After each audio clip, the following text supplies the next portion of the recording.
चलिए, तो कल हमने जो क्लास पढ़ी थी, कल आप सबने जॉइन किया होगा, तो बाकी लोग भी जल्दी-जल्दी जॉइन करिए और आज हमने जो पढ़ना है, तो कल हमने राधाकृष्णन आयोग पढ़ा था और इसी क्रम में जो आपका अगला आयोग है, वो है आपका कौन-सा आयोग?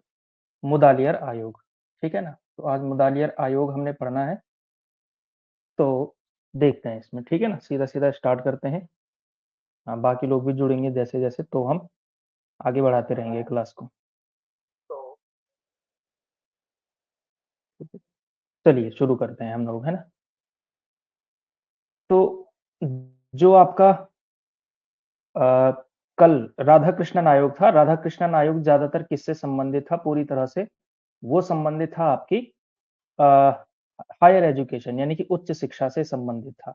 लेकिन इसमें क्या किया गया कि भारत सरकार ने देखा कि हम क्या कर रहे हैं, उच्च शिक्षा से संबंधित तो हमने कार्यक्रम लॉन्च कर ही दिए हैं, बहुत सारे कार्यक्रम इसमें चला ही लिए, लेकिन 1 मिनट।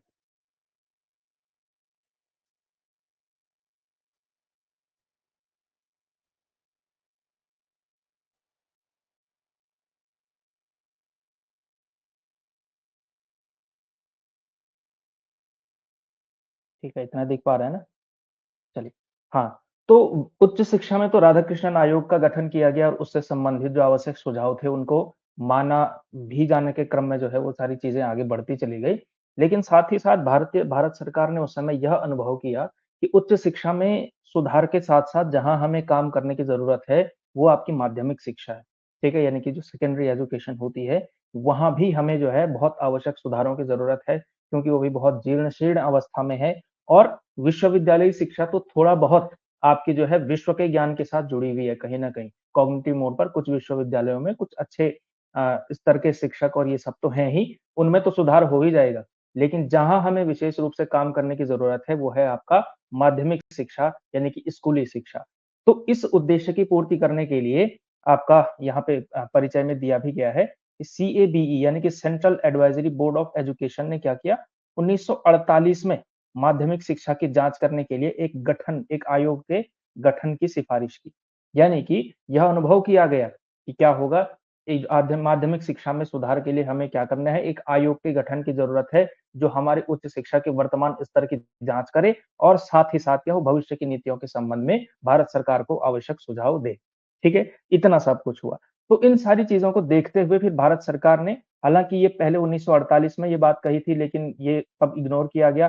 फिर जाकर के 1951 में दोबारा से जब इसने सीएबी यानी कि central advisory board of education ने दोबारा से जब ये सिफारिश करी, तो उसके बाद उस समय की सरकार ने गठन किया मुदालियर आयोग का 23 दिसंबर 1952 को माध्यमिक शिक्षा आयोग नाम से। इसका जो ऑफिशियल नाम है वो माध्यमिक शिक्षा आयोग है, क्योंकि अध्यक्ष इसके मुदालियर हैं, ठीक है? लक्ष्मण स्वामी मुदालियर जी हैं, इस वजह से इसका नाम मुदालियर आयोग पड़ा। तो इसके अध्यक्ष बने कौन? लक्ष्मण स्वामी मुदालियर, जो कि मद्रास विश्वविद्यालय में थे, ठीक है? और इसके अलावा इसके जो सचिव थे वो थे आपके एसएन बसु, ठीक है?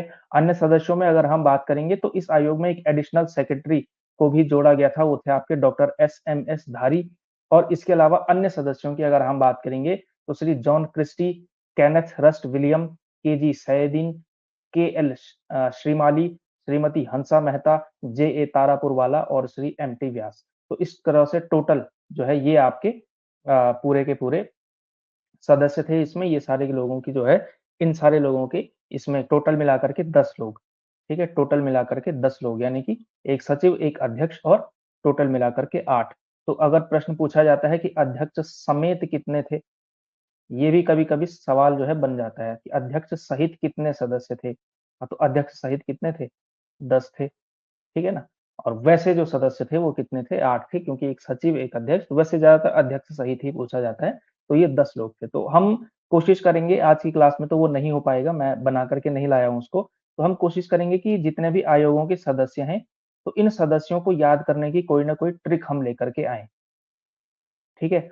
और अगर आपके पास कोई इस तरह से संबंधित ट्रिक है, तो आप जो है यहाँ पे साझा कर सकते हैं। वरना मैं लेकर के आ जाऊँगा, कुछ ना कुछ बना दूँगा मैं इसका, ट्रिक बना करके, ताकि आपको जो है अच्छे से याद हो जाए। तो ट्रिक बना करके याद करने में आसानी रहती है, ठीक है? तो ये है, तो इस तरह से संबंधित हो गया, गठन हो गया 23 दिसंबर 1952, माध्यमिक शिक्षा आयोग, लक्ष्मण स्वामी मुदालियर, एसएन बसु उसके आपके सचिव हो गए, एडिशनल सचिव यानी कि एडिशनल सेक्रेटरी आपके बने थे एसएमएस धारी और बाकी के जो है सदस्य भी हमने इसमें देख लिए, बाकी के 7 सदस्य इसमें जो है ये सब हैं।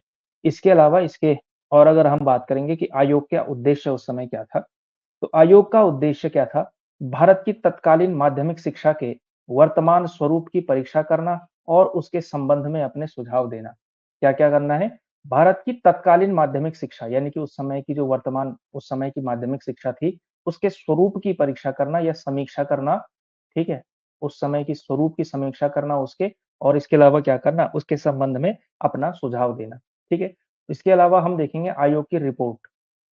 आयोग ने रिपोर्ट क्या दी, कब दी? तो आयोग ने क्या किया 14 अध्यायों में विभाजित 244 पृष्ठों की रिपोर्ट तैयार की और 29 अगस्त 1953 ईस्वी को 29 अगस्त 1953 ईस्वी को भारत सरकार के समक्ष जो है ये रिपोर्ट पेश की। भारत सरकार के समक्ष ये रिपोर्ट पेश की। ठीक है 29 अगस्त 1953 29th ऑफ अगस्त 1953 को ये रिपोर्ट पेश हुई थी। ठीक है तो इस तरह से ये आपका जो है रिपोर्ट पेश की और इस रिपोर्ट के बारे में जो महत्वपूर्ण बिंदु और सुझाव क्या थे इन्होंने क्योंकि जो वर्तमान स्वरूप की समीक्षा भी करनी थी तो उन्होंने क्या-क्या बातें बताई। पहला पॉइंट जो इन्होंने बताया कि जो माध्यमिक शिक्षा है भारत की, माध्यमिक शिक्षा क्या है केवल पुस्तकीय बन चुकी है यानी कि केवल किताब का जो ज्ञान है वो किताब तक ही सीमित है और व्यावहारिक जीवन में इसका संबंध बिल्कुल नहीं है। यानी कि जो किताबी ज्ञान है वो किताबों तक ही सीमित है और वो जीवन में इम्प्लीमेंट नहीं हो पा रहा है। उसको जीवन में यानी कि इम्प्लीमेंट कर पाने में हमारी माध्यमिक शिक्षा असफल हो रही है। तो ये जो है पहला पॉइंट था। इसके अलावा इन्होंने कहा कि वर्तमान माध्यमिक शिक्षा व्यक्तित्व के सर्वांगीण विकास करने में सक्षम नहीं है। यानी कि जो आपका एक पूरी पूरी पर्सनैलिटी होती है, कंप्लीट डेवलपमेंट ऑफ पर्सनैलिटी होती है, जो माध्यमिक शिक्षा का प्रमुख उद्देश्य होना चाहिए था, वो जो है नहीं कर पा रहा है हमारी वर्तमान माध्यमिक शिक्षा की व्यवस्था। ठीक है? तीसरा इन्होंने कहा कि अंग्रेजी भाषा का भी प्रभुत्व बहुत ज़्यादा है। अंग्रेजी भाषा के प्रभुत्व के कारण विद्यार्थियों के लिए पढ़ाई कठिन है। यानी कि अगर हम कुछ उस समय के बड़े शहरों को छोड़ दिया जाए, महानगरों को छोड़ दिया जाए, तो महानगरों के अलावा जहाँ भी शिक्षा है, तो माध्यमिक शिक्षा है, तो उन माध्यमिक शिक्षा के क्षेत्र में अंग्रेजी की वजह से इंग्लिश का प्रभुत्व बहुत ज़्यादा होने की वजह से, यानी कि अच्छा कंटेंट, अच्छी किताबें केवल इंग्लिश में होने की वजह से, जो है विद्यार्थियों को पढ़ाई करने में कठिनाई हो रही है। और चौथी बात ये बताई गई कि जो परीक्षा प्रणाली भी क्या है, दोषपूर्ण है। तो मोटे तौर पर यही सब, इसके अलावा और भी बहुत सारी चीज़ें थी, मतलब जो मैंने इसी के अंदर सार रूप में कहीं न कहीं इन 3-4 पॉइंट में ही डालने की कोशिश की। तो ये जो है इन्होंने प्रमुख कमियाँ उस समय की माध्यमिक शिक्षा की बताई थी और ये कमियाँ ऐसी हैं जो कहीं न कहीं घूम फिर करके हर आयोग में आती ही रहती हैं। तो इसके बाद भी जो इसके लिए कमीशन बिठाए गए, जो शिक्षा नीतियाँ लाई जाती रही, उसमें भी यही सब बातें मोटे तौर पर कही जाती रही। 1966 की शिक्षा नीति में भी यही कहा और आगे भी यही कहा जाता रहा है, ठीक है?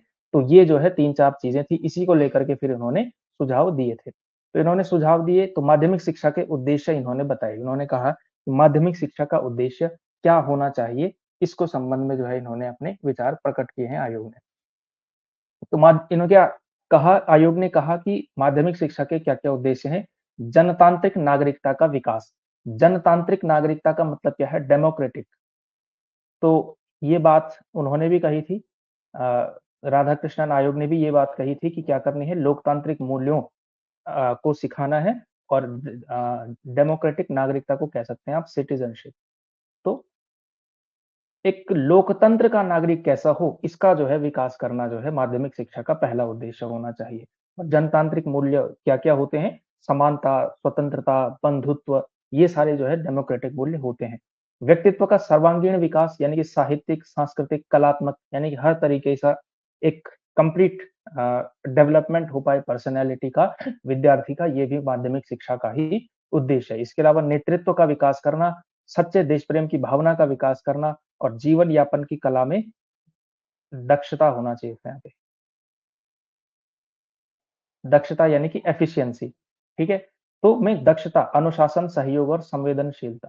तो ये सारी चीज़ें, तो अनुशासन सिखाना, अगर आपको जीवन यापन करना है तो कुछ जो है बेसिक लाइफ स्किल होती हैं, जीवन यापन की दक्षता यानी कि जो लाइफ स्किल है वो भी सीखनी है। तो लाइफ स्किल क्या होती हैं? अगर आपको एक समाज में रहना है तो क्या-क्या चीज़ें आपको आनी चाहिए? आपको तो एक तो अनुशासन होना चाहिए, समाज में चलने का, इसके अलावा परस्पर सहयोग का होना चाहिए, एक सेंसिटिविटी आपकी होनी चाहिए, संवेदनशीलता दूसरे के प्रति आप संवेदनशील हो, दूसरे वर्ग के प्रति, और इसके अलावा संवेदनशीलता के साथ-साथ एक और गुण है, इसको कहा जा सकता है आपकी सहनशीलता, टॉलरेंस जिसको कहा कहते हैं, सहनशीलता, सहनशीलता यानी कि टॉलरेंस।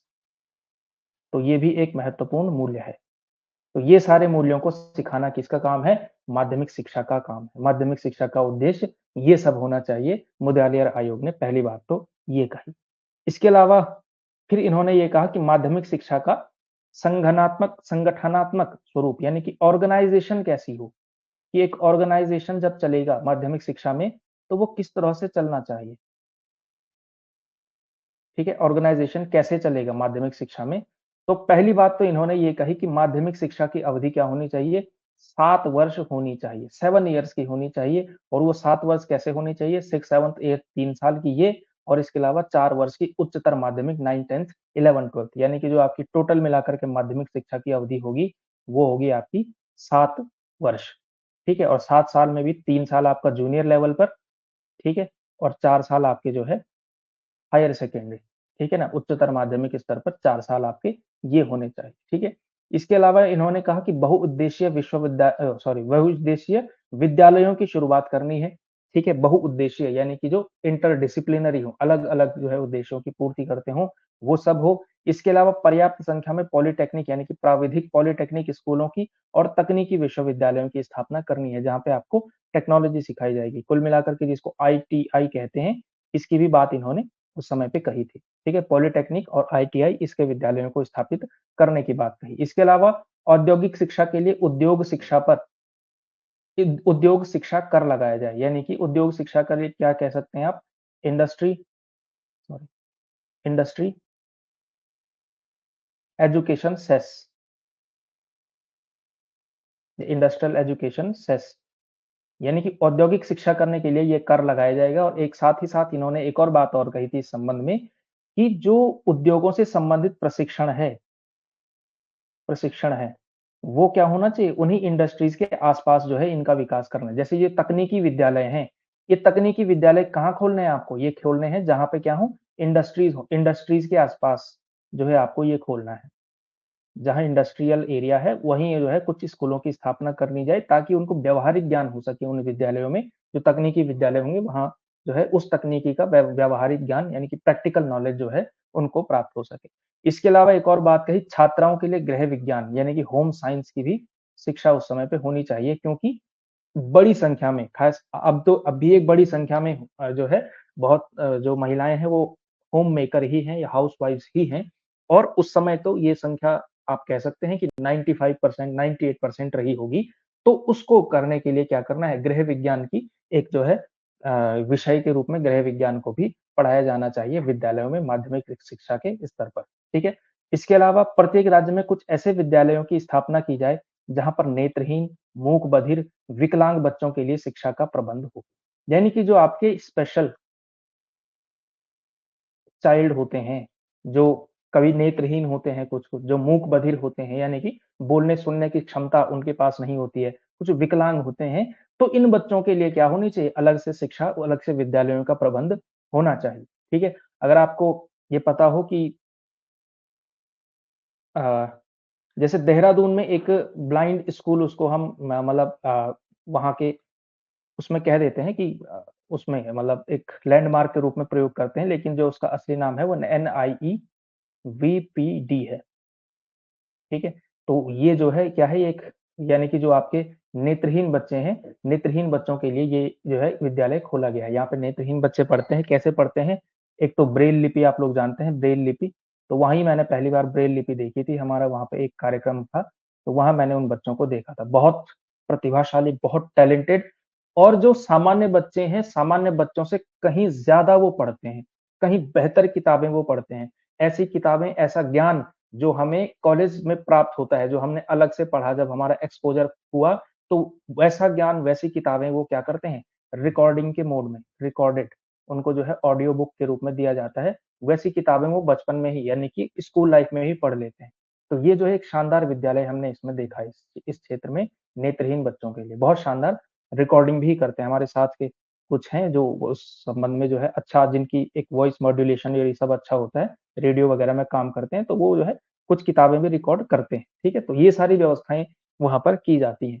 तो इस तरह के विद्यालयों की सिफ़ारिश भी क्या की गई थी माध्यमिक शिक्षा में मुदालियार आयोग ने की थी, ठीक है? अगला देखेंगे कि भाषा क्योंकि हमने उसमें समस्याओं में एक कहा भी था कि भाषा जो है एक बड़ी समस्या है, तो भाषाओं के अध्ययन के संबंध में इन्होंने कहा मुदालियर आयोग ने कि संविधान में हिंदी को राजभाषा का स्थान दिया जाए तथा जो लोग हिंदी न नहीं सॉरी यहाँ पे पढ़ेंगे जो लोग हिंदी नहीं पढ़ेंगे, उन्हें जो है सरकारी नौकरियाँ ना मिल सकें। ठीक है? तो उस समय थोड़ा स्ट्रॉन्गली ये सब चल रहा था और ये इन्हीं सारे प्रावधानों के बाद थोड़ा-सा हिंदी विरोधी आंदोलन बाद में चला भी। तो पॉलिटी जब हम पढ़ेंगे तो थोड़ा इस संबंध में ये वाली बात भी करेंगे विशेष रूप से जब आपका राजभाषा वाला टॉपिक आएगा, तो वहाँ जो है हम ये सारी डिबेट पढ़ेंगे, हिंदी विरोधी आंदोलन क्या था और क्यों जो है इन सारे चीज़ों को उस स्तर पर अप्लाई नहीं किया गया कि जो हिंदी नहीं पढ़ेगा उसे सरकारी नौकरी नहीं मिलेगी, ये सारी चीज़ें। तो ये जो है हिंदी को राजभाषा के रूप में स्थान देने की बात कही। इसके अलावा अंग्रेजी को माध्यमिक स्कूलों के पाठ्यक्रम से ना निकाला जाए। क्या है अंग्रेजी को भी रखा जाए, ठीक है? और इन्होंने ये कहा कि हिंदी और अंग्रेजी की जो शिक्षा है, वो जूनियर बेसिक बेसिक स्तर के बाद देनी है, यानी कि जूनियर बेसिक स्तर यानी कि 5th क्लास के बाद ही जो है हिंदी, अंग्रेजी इन सब का ज्ञान जो है आपको देना है, ठीक है? और इस बात का भी ध्यान रखना है कि एक ही साल में ये दोनों भाषाओं की शिक्षा प्रारंभ ना कर दी जाए, यानी कि दोनों एजुकेशन ऐसी नहीं है कि 6th में आई और हिंदी और इंग्लिश दोनों जो है आपने विषय के रूप में इंट्रोड्यूस कर दिया। अच्छा ये हिंदी उनके लिए विशेष रूप से कहा जा रहा है, जहाँ पर क्या है हिंदी जो है फर्स्ट लैंग्वेज के रूप में नहीं पढ़ी जाती है या पढ़ाई जाती है, खास करके जो गैर हिंदी भाषी प्रदेश हैं, उनके लिए ये कहा गया था कि अंग्रेजी भी आप इंट्रोड्यूस करेंगे और हिंदी भी आप इंट्रोड्यूस करेंगे 5th क्लास के बाद, लेकिन कब-कब अलग-अलग वर्षों में, 1 साल 6th में एक, 7th में दूसरा, इस तरह से किया जा सकता है। लेकिन जूनियर बेसिक स्तर के बाद ही आपको जो है हिंदी और अंग्रेजी पढ़ानी है।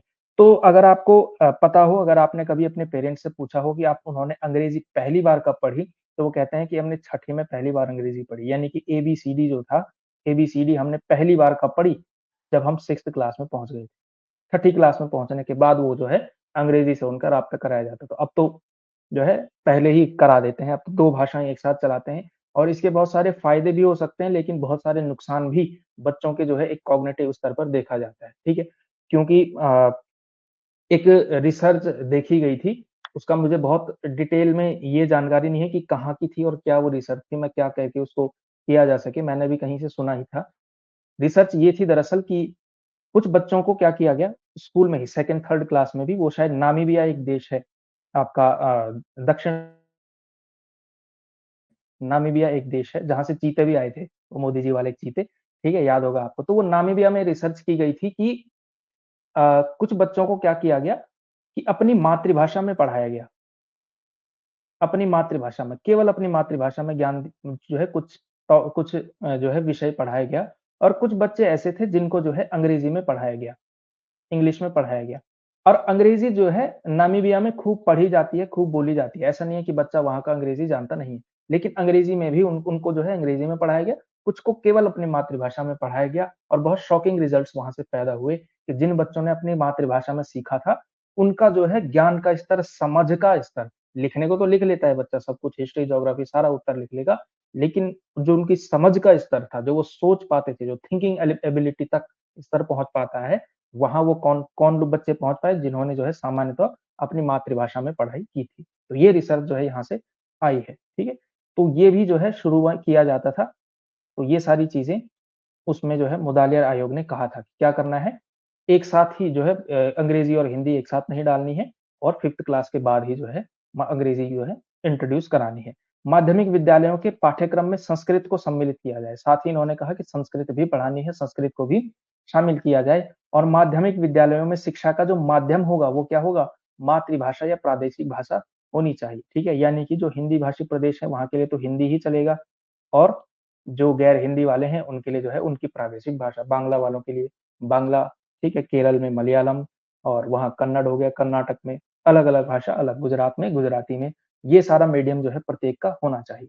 माध्यमिक स्तर पर प्रत्येक विद्यार्थी को कम से कम 2 भाषाओं की जाए, इसमें से एक जो है आपकी मातृभाषा होनी चाहिए, ठीक है? और दूसरी भाषा जो है कोई-सी भी हो सकती है। उन्होंने कहा कि राजभाषाओं में से कोई भी एक, ठीक है? एक वो राजभाषा सिखानी है आपको और एक जो है प्रादेशिक भाषा सिखानी है, ठीक है? और साथ ही साथ अंग्रेज़ी को लेकर के भी ये था कि अंग्रेज़ी भी जो है बच्चों को सिखाई जानी है, उसका भी जो है ज्ञान कराया जाना आवश्यक है, ठीक है? तो ये सारी बातें ही भाषाओं के अध्ययन के बारे में इन्होंने ये सब कहा है, ठीक है?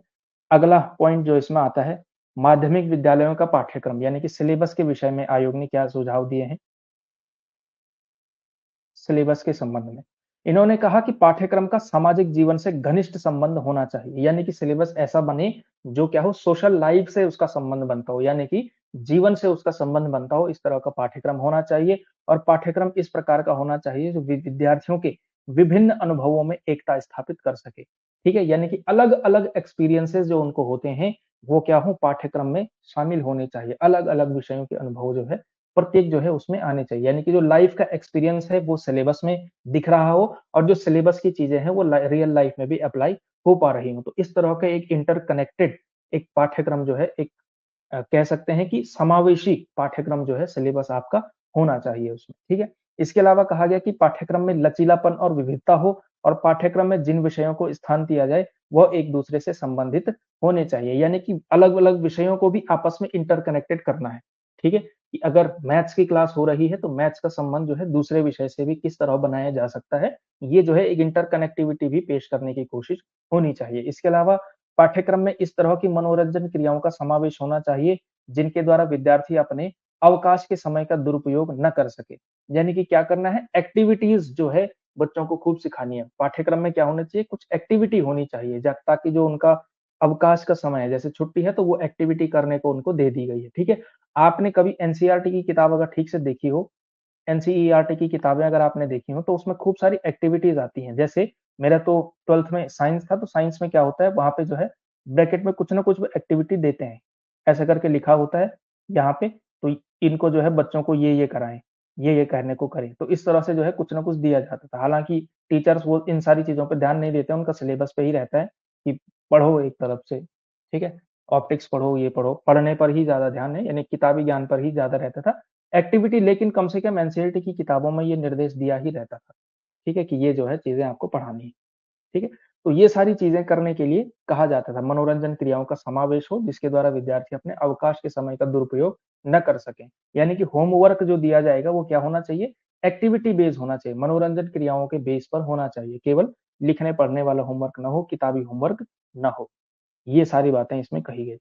पाठ्य पुस्तक यानी कि जो आपकी टेक्स्ट बुक्स होंगी, टेक्स्ट बुक्स के संबंध में इन्होंने क्या कहा? तो टेक्स्ट बुक्स का स्तर भी अच्छा करना है, तो इसके लिए क्या करना है? पाठ्य पुस्तकों के स्तर को ऊँचा उठाने के लिए उच्च पुस्तक समिति का निर्माण किया जाए। यह समिति कागज़, मुद्रण, छपाई, चित्रों आदि के संबंध में निश्चित सिद्धांत प्रतिपादित करे। यानी कि ये क्या बनाए? टेक्स्ट बुक का स्टैंडर्ड क्या हो? एक तो टेक्स्ट बुक में जो लिखा हुआ है उसका स्टैंडर्ड भी होता है, साथ ही साथ टेक्स्ट बुक का भी अपना स्टैंडर्ड होता है।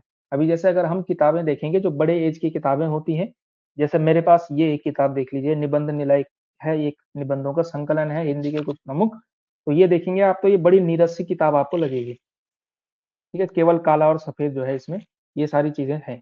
लेकिन अगर आप बच्चों का वो देखें, बच्चों की किताब देखेंगे तो वो काफ़ी रंग-बिरंगी होती है, उनका कागज़ भी बड़ी शानदार क्वालिटी का होता है, वो सारी चीज़ें देखनी। तो ये चीज़ें निर्धारित करने का काम किसका होगा? ये सारे निर्धारित करने का काम क्या है? ये उच्च पुस्तक समिति का निर्माण होगा और ये उच्च पुस्तक समिति ही आगे चल कर के हम कह सकते हैं कि यही काम आज कौन करता है? एनसीईआरटी करता है। किताबें कौन छापता है? कहते हैं ना एनसीईआरटी की किताबें। तो ये जो है किताबें ये सब करते हैं, तो उच्च पुस्तक समिति के निर्माण की बात इन्होंने कही थी। किसी भी विषय की एक पाठ्य पुस्तक की जगह 3-4 अच्छी पाठ्य पुस्तकों का प्रकाशन किया जाए और जिनमें से विद्यालय क्या करेगा? एक पुस्तक का चयन करेगा। कहा उन्होंने कि विद्यालय 3-4 किताबें हों, ठीक है? और उनमें से कोई सी भी जो है, एक किताब जो है अपने सिलेबस में विद्यालय लगा सकता है। खास करके ऐसा स्कूलों में किया भी जाता है, ठीक है? लेकिन जो ज़्यादातर बोर्ड पर निर्धारित होता है, कुछ आप देखेंगे एनसीईआरटी की 3-4 प्रकार की किताबें आती हैं। जैसे मुझे जो याद आ रहा है, संस्कृत में एक भास्वती करके एक आता है, ठीक है? और एक और कोई किताब है, मैं भूल गया, इसी से रिलेटेड कुछ है। तो कुछ बोर्ड्स में, कुछ स्टेट बोर्ड में ये वाली लगती है, कुछ स्टेट बोर्ड में ये वाली लगती है, ठीक है? तो ऐसा किया जा सकता है। तो 3-4 किताबें बना दी, उसमें से कोई एक किताब जो है लगाई जाती है। तो कभी-कभी ऐसा है कि कुछ यूपी बोर्ड में जो हिंदी की किताबें हैं, वो यहाँ पर नहीं है। वो उत्तराखंड बोर्ड में उससे अलग किताबें लगती हैं। तो ये सारी जो है व्यवस्था उस समय पे की गई थी और ये ऐसा किया भी गया है। ठीक है? तो ये जो जो है बात कही थी। इसके अलावा पाठ्य पुस्तकों का परिवर्तन करने में शीघ्रता न की जाए, यानी कि पहले साल आपने ये पढ़ा है और अगले ही सत्र में आपने बुक चेंज नहीं करनी है, यानी कि बुक चेंज तुरंत न की जाए। इसके बहुत सारे कारण थे। इसका जो सबसे अ, समझ में आने वाला कारण है वो ये है कि अगर अगले ही साल आप बुक चेंज कर देंगे, तो क्या करना पड़ेगा? किताबें खरीदनी पड़ेंगी अलग प्रकार की। अलग प्रकार की किताबें खरीदनी पड़ेंगी तो बहुत कॉस्ट भी उसकी बहुत ज़्यादा आएगी। कॉस्ट आएगी ना पेपर छपाई में और ये सब में, तो कॉस्ट लगातार आती रहेगी तो पाठ्यक्रम चेंज करने में भी एक तो शीघ्रता इस वजह से भी नहीं करनी है और दूसरा कारण क्या हो सकता है इसमें, बुक चेंज इसलिए भी ना किया जाए कि पहले बच्चों ने 1 साल में जो पढ़ा, पिछले साल वालों ने पढ़ा वही वो भी पढ़ते रहें। अगर वो एकदम नया पढ़ेंगे तो उन दोनों के बीच क्या होगा, एक प्रकार का अंतर आ जाएगा। हालाँकि कंटेंट में अंदर में कोई कमी नहीं होती है, लेकिन समझ के स्तर में और कहीं न कहीं वो जो है गैप कहीं न कहीं बनता रहता है हर साल। तो वो पाठ्य पुस्तकों का परिवर्तन करने में शीघ्रता ना की जाए, ये जो है बात इन्होंने कही थी। शिक्षण की गतिशील विधियाँ यानी कि जो आपकी एक्टिविटीज़ होती हैं, वो किस तरह की होनी चाहिए? समस्त विषयों के ये शिक्षण में होना चाहिए था। समस्त विषयों के शिक्षण में विद्यार्थियों के आत्म अभिव्यक्ति के कार्य पर बल दिया जाए। आत्म अभिव्यक्ति यानी कि सेल्फ एक्सप्रेशन कि वो सेल्फ को एक्सप्रेस कर पाए, अपने आप को एक्सप्रेस कर पाए। कुल मिलाकर के यही सारे प्रयास होने चाहिए। आत्म अभिव्यक्ति के कार्य पर विशेष रूप से बल देना चाहिए तथा शिक्षण में सामूहिक रूप से कार्य करने के लिए पर्याप्त अवसर प्रदान करने चाहिए। यानी कि क्या हो, आत्म अभिव्यक्ति के कार्य पर विशेष बल दिया जाए और साथ ही साथ क्या हो, सामूहिक रूप से कार्य करने के पर्याप्त अवसर प्राप्त हो। यानी कि समूह बना करके वो ग्रुप में काम करना सीख पाए ताकि वो समाज में जो है उसकी एक लाइफ स्किल डेवलप हो पाए परस्पर सहयोग की। तो इस तरह का जो है एंगेजिंग आपका जो है शिक्षण होना चाहिए। इसके अलावा शिक्षण के समय दृश्य श्रव्य साधनों का उपयुक्त रूप से प्रयोग करना चाहिए तथा शिक्षा में क्रिया पद्धति तथा योजना पद्धति का जो है विशेष बल देना चाहिए। क्रिया पद्धति तथा योजना पद्धति जो है इन पद्धतियों का प्रयोग करना है और दृश्य श्रव्य साधनों का उपयुक्त प्रयोग करना है, ठीक है? यानी कि जो ऑडियो वीडियो वाले साधन होते हैं उनका प्रयोग करना है और साथ ही साथ क्या करना है आपकी ये पद्धतियों का जो है विशेष रूप से करना है। ये सीडीपी में आप पढ़ते भी हैं, ये आगे चल कर के हमने विस्तार में पढ़ना भी है, ठीक है? धार्मिक एवं नैतिक शिक्षा के संबंध में इनका ये मानना था कि धार्मिक शिक्षा विद्यालयों में प्रदान की जा सकती है। इन्होंने कहा कि धार्मिक शिक्षा एक बड़ी डिबेट उस समय पे थी कि धार्मिक शिक्षा जो होगी वो हमें देनी है या नहीं देनी है। क्यों? क्योंकि क्या है India is a secular country. Secular country होगा तो सेक्युलरिज़्म जो अपने आप में एक मूल्य है, ये बड़ा डिबेटेबल है। बहुत डिबेटेबल टॉपिक है। डिबेटेबल टॉपिक इस स्तर में है कि सेक्युलरिज़्म जो शब्द है उसका दरअसल मतलब क्या है और भारत के संदर्भ में सेक्युलरिज़्म का मतलब क्या है? बहुत सारे विद्वान कहते हैं कि सेक्युलरिज़्म जो भारत का सेक्युलरिज़्म है वो दुनिया के सेक्युलरिज़्म से बहुत अलग है। ठीक है? तो वो सारी चीज़ें हैं, तो सेक्युलरिज़्म थोड़ा पॉलिटी वगैरह जब आएगा तो उसमें मैं बहुत अच्छे से समझा दूँगा इसमें कि फ्रांस का सेक्युलरिज़्म क्या है, भारत के सेक्युलरिज़्म में क्या फ़र्क होता है, ठीक है? एक उसको कहा जाता है नेगेटिव सेक्युलरिज़्म, जो फ्रांस का नेगेटिव सेक्युलरिज़्म है और एक सेक्युलरिज़्म इंडिया का है। तो क्योंकि भारत एक पंथ निरपेक्ष राज्य के रूप में हमने स्थापित किया अपने मूल्य को, इसलिए जो है धार्मिक शिक्षा देनी है या नहीं देनी है, इसको लेकर के जो है बहस थी। नैतिक शिक्षा तो देनी ही देनी थी, ठीक है? और धार्मिक और नैतिक शिक्षा विद्यालय के अध्ययन के टाइम पर न देकर उससे पूर्व या उपरांत दिया जाए। यानी कि विद्यालय शुरू होने से पहले या फिर उसके बाद, ये ज़रा कि कब होना चाहिए तो उससे पहले या तो उसके बाद। और आप जानते हैं कि जो प्रार्थना होती है वो शुरू में ही हो जाती है, सुबह पहले प्रार्थना ही होती है, तो वो सारी चीज़ें। और इस समय एक और बात इसमें कही गई थी कि शिक्षा और इस शिक्षा को प्राप्त करने के लिए किसी भी विद्यार्थी को बाध्य न किया जाए। क्या करना है? आपको दबाव नहीं बनाना है कि कंपल्सरी होगा आपके लिए प्रार्थना करना। अगर कोई बच्चा कहता है कि मैं नहीं मानता हूँ और मैं जो है प्रार्थना नहीं धार्मिक शिक्षा में ये इस शिक्षा में जो है मेरी रुचि नहीं है, तो उसे उस काम के लिए बाध्य न किया जाए, उसे उससे अलग रहने को जो है स्वतंत्रता प्रदान होनी चाहिए, ये भी मुदालियर आयोग ने उस समय कहा था, ठीक है? तो बाध्य भी नहीं करना है, ये जो है बात इन्होंने कही थी। परीक्षा और मूल्यांकन के संबंध में यानी कि जो आपकी एग्ज़ाम एंड इवैल्यूएशन होता है, ठीक है? वो होगा, तो वो कैसे करना है? बाह्य परीक्षाओं की संख्या में कमी की जाए, जो ये वही बात जो राधाकृष्णन आयोग ने भी कही थी।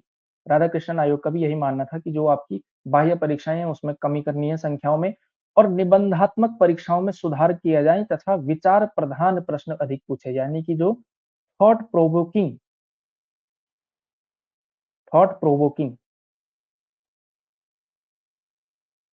थॉट प्रोवोकिंग प्रश्न होंगे, वो ज़्यादा पूछना है, केवल निबंध नहीं है कि इसके बारे में लिखिए, केवल ऐसा ना हो, थोड़ा थॉट प्रोवोकिंग हो, थोड़ा-सा उसमें जो है दिमाग चले, ठीक है? थोड़ा जो समझ उन्होंने की है, तो उस समझ को आगे बढ़ाने का काम जो है प्रश्नों के माध्यम से किया जाए और साथ ही साथ वस्तुनिष्ठ परीक्षाओं का भी प्रयोग किया जाए, यानी कि जो ऑब्जेक्टिव पेपर होता है, उसका भी प्रयोग किया जाए। ऑब्जेक्टिव पेपर का भी प्रयोग किया जाए और विचार प्रधान प्रश्न ज़्यादा पूछना है, निबंधात्मक प्रश्न नहीं पूछने कि आए और पूरी गप मार करके चले गए। एक थोड़ा-सा स्तरीय प्रश्न जो है, ठीक है?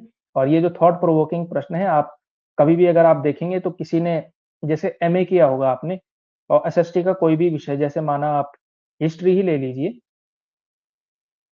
और हिस्ट्री में जो आपने बोर्ड की परीक्षा में जो एक प्रश्न पत्र उठाइए बोर्ड की परीक्षा का या फिर जो आपने वहाँ पढ़ा था, अपने ग्रेजुएशन के पेपर का, ग्रेजुएशन का पेपर उठाइए उसका प्रश्न देखिए और उसके बाद किसी आयोग का प्रश्न देखिए, विशेष रूप से यूपीएससी का प्रश्न देखिए। सेम संबंध पे, सेम हिस्ट्री का ही कोई पेपर उठा करके देखिए। तो आपको जो है अंतर पता चल जाएगा कि निबंधात्मक प्रश्न क्या होता है और थॉट प्रोवोकिंग प्रश्न क्या होता है। ठीक है? केवल अप्रोच में फ़र्क होता है वहाँ पे केवल रटावा ज्ञान काम नहीं आता, एप्लाइड ज्ञान काम आता है। वहाँ पे क्या आता है, समझ जो है काम आती है। तो जो थॉट प्रोवोकिंग प्रश्न होते हैं, विचार प्रधान प्रश्न होते हैं, वहाँ पे आपकी समझ काम आती है, रटा हुआ ज्ञान कम काम आता है। ठीक है? और जो यूनिवर्सिटी में पूछते हैं वो तो होते ही हैं ऐसे कि जो है आप कुछ भी लिख सकते हैं उसमें। इस तरह के प्रश्न पूछे जाते हैं। अंतिम मूल्यांकन के समय आंतरिक परीक्षाओं के अतिरिक्त नियतकालीन परीक्षा ठीक है, नियतकालीन परीक्षा, ये नियतकालीन परीक्षा क्या है? अगर आप लोगों ने देखा होगा जो मंथली टेस्ट होते हैं या सेशनल होते हैं, सेशनल कह सकते हैं, मौखिक वो मासिक परीक्षा कह सकते हैं, मासिक परीक्षा, ये सारी परीक्षाएँ लेनी है तथा विद्यालय अभिलेख पर उचित ध्यान दिया जाए। विद्यालय अभिलेख यानी रिपोर्ट, ठीक है? ये सारी चीज़ों पर अधिक ध्यान आपको देना है, ठीक है? आंतरिक तथा बाह्य परीक्षाओं में छात्रों के कार्य का मूल्यांकन अंकों में न करके प्रतीकात्मक रूप ग्रेड के रूप में किया जाए। ठीक है, ये बड़ा महत्वपूर्ण चीज़ है कि इन्होंने क्या कहा अंक के रूप में ना किया जाए, यानी कि 100 में से कितने नंबर आए ये वाला नहीं। ग्रेड सिस्टम आप लोग जानते हैं ए ग्रेड, ए प्लस, ठीक है? ए प्लस के बाद ए आता है, फिर बी प्लस आता है, बी, सी प्लस तो मैंने नहीं देखा, सी ही होता है, सी, डी और ई इस तरह से होता है और जिसको एफ होता है, एफ यानी कि फेल, ठीक है? तो ये जो है ग्रेड सिस्टम की बात कही थी, इसके लिए इन्होंने 5 बिंदुओं के मापदंड की बात कही थी, ठीक है? बाह्य परीक्षा में किसी एक विषय में अनुत्तीर्ण छात्र के लिए पूरक परीक्षा, कंपार्टमेंटल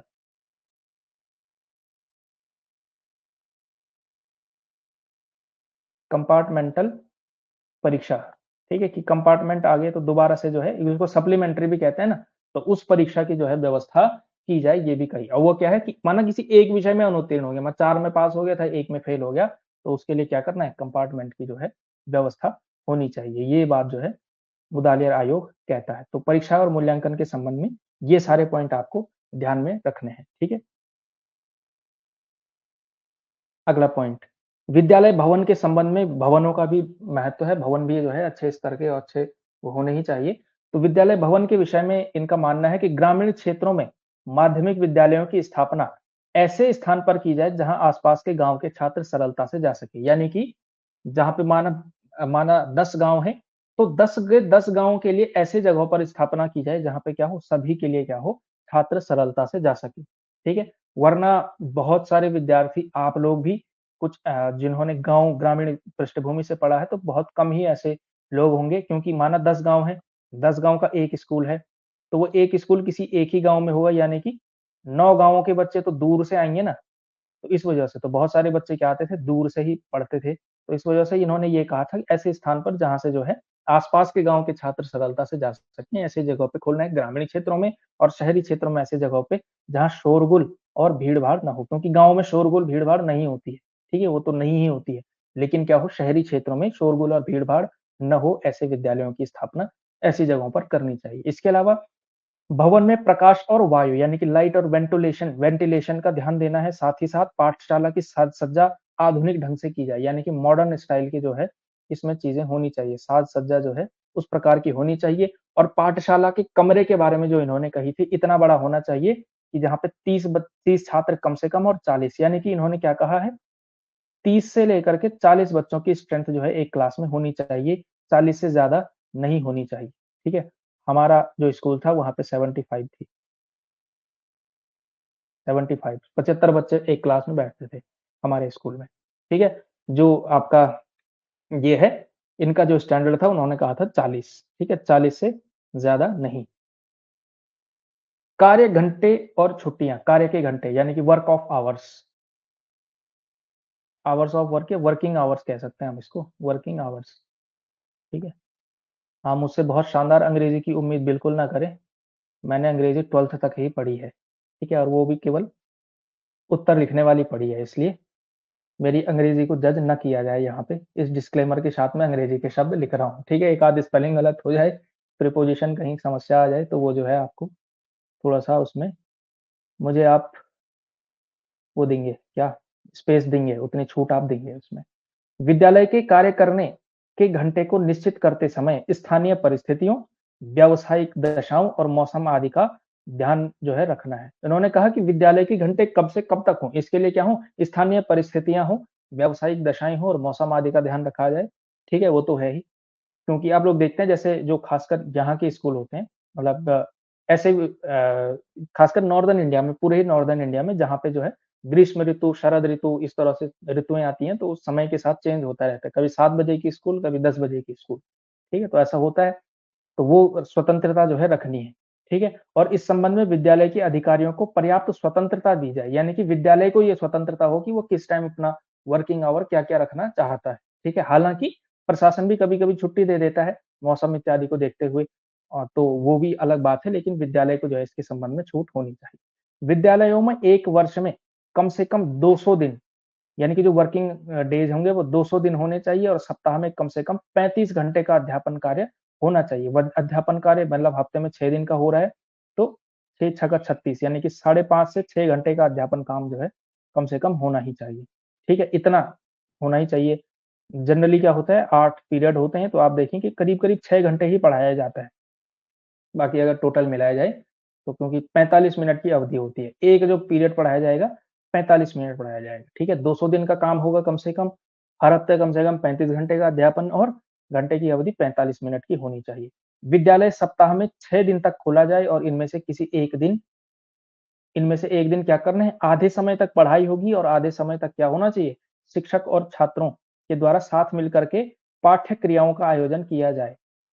ठीक है? जो अलग क्रियाएँ, जो एक्टिविटीज़ होती हैं, ठीक है? पढ़ाई ही है वो एक तरह से, लेकिन केवल वो क्लास में लेक्चर वाला ही सिस्टम ना किया जाए, केवल किताबी ज्ञान नहीं, थोड़ा बाहर चल कर के जो पाठ्य क्रियाएँ होती हैं, वो किया जाए, ठीक है? और इसके अलावा छुट्टियों के प्रावधान में कहा कि सामान्य रूप से गर्मियों में 2 माह की छुट्टी दी जाए और इसके अतिरिक्त 1 वर्ष में 2 बार उपयुक्त अवसरों पर 10 से 15 दिन की छुट्टी, यानी कि 10 से 15 एक दिन में, 10 से 15 एक बारी में। तो ज़्यादातर क्या कर देते हैं, जहाँ गर्मियों की छुट्टियाँ पड़ती हैं, वहाँ फिर सर्दियों की छुट्टी 10 से 15 दिन की हो जाती है। जहाँ सर्दियों की पड़ती हैं, जैसे मैं जहाँ पढ़ता था, वहाँ जो है सर्दियों की छुट्टी पड़ती थी। जनवरी के महीने में छुट्टी पड़ती थी और फिर गर्मियों की छुट्टी केवल 10 दिन की होती थी, ठीक है? तो यहाँ जो है इस तरह से, तो वो मौसम पर डिपेंड करता है।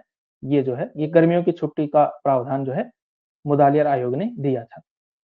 वित्त व्यवस्था के बारे में क्या कहता है? यानी कि जो फाइनेंशियल होगा, फाइनेंस मैनेजमेंट होगा, वो कहाँ से होगा, कैसे होगा? माध्यमिक शिक्षा के सुधार और पुनर्संगठन के लिए केंद्र और राज्यों में घनिष्ठ संपर्क स्थापित किया जाए, यानी कि केंद्र और राज्य सेम पेज पर रहें। माध्यमिक शिक्षा का सुधार होना है, पुनर्संगठन होना है।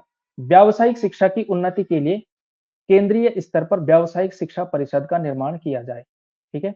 व्यावसायिक शिक्षा परिषद का निर्माण किया जाए। व्यावसायिक शिक्षा की उन्नति के लिए केंद्रीय स्तर पर व्यावसायिक शिक्षा परिषद, ठीक है? व्यावसायिक शिक्षा यानी कि जो कमर्शियल कमर्शियल एजुकेशन होती है, उसके लिए जो है परिषद का निर्माण करना है, जिसमें संबंधित मंत्रालय और दूसरे व्यवसायों के प्रतिनिधि जो है हों। शिक्षण संस्थाओं से संबंधित संपत्तियों को कर से मुक्त किया जाए, यानी कि जो एजुकेशनल उससे होती हैं, उसपे कोई टैक्स ना लगाया जाए। संपत्ति जो कर लगता है ना, संपत्ति का कर लगता है, वो जो है स्कूलों पर, शिक्षण संस्थाओं पर ना लगे और साथ ही साथ ये कहा गया कि धार्मिक संस्थाओं और खैरात खाना यानी कि जो डोनेशन से वो इत्यादि से बने होते हैं, इससे बचे हुए धन को माध्यमिक शिक्षा पर व्यय किया जाए, ये व्यय होना चाहिए था। माध्यमिक शिक्षा पर व्यय किया जाए, ठीक है? इन्होंने कहा कि माध्यमिक शिक्षा पर जो है, इसे व्यय करना है, जो धार्मिक संस्थाओं और इत्यादि से बचा हुआ होता है। तो ये था भाई आपका मुदालियर आयोग। इसके अलावा हाँ। ये जो है आपका कंप्लीट होता है। तो ये जो है आपने पढ़ना है अच्छे से और मुदालियार आयोग से प्रश्न पूछा जा सकता है, कॉन्सेप्चुअल प्रश्न पूछे जाते हैं, फैक्चुअल प्रश्न पूछे जाते हैं। तो ये आपको जो है ध्यान रखना है। विशेष रूप से आपको ध्यान ये देना है कि ये माध्यमिक शिक्षा से संबंधित था। पहला पॉइंट तो यही है, ठीक है? पिछली बार राधाकृष्णन आयोग से प्रश्न पूछा गया था, तो इस बार कहीं से भी पूछा जा सकता है, ठीक है? तो माध्यमिक शिक्षा से संबंधित जो है माध्यमिक शिक्षा आयोग ये जो है, आप जो है इसको पढ़ सकते हैं, ठीक है? तो आज की क्लास में इतना ही, बाकी हम कल पढ़ेंगे, जो अगला टॉपिक आपका होगा, वो जो है कल पढ़ेंगे, ठीक है? चलिए आज की क्लास समाप्त करते हैं, बहुत-बहुत धन्यवाद आपका।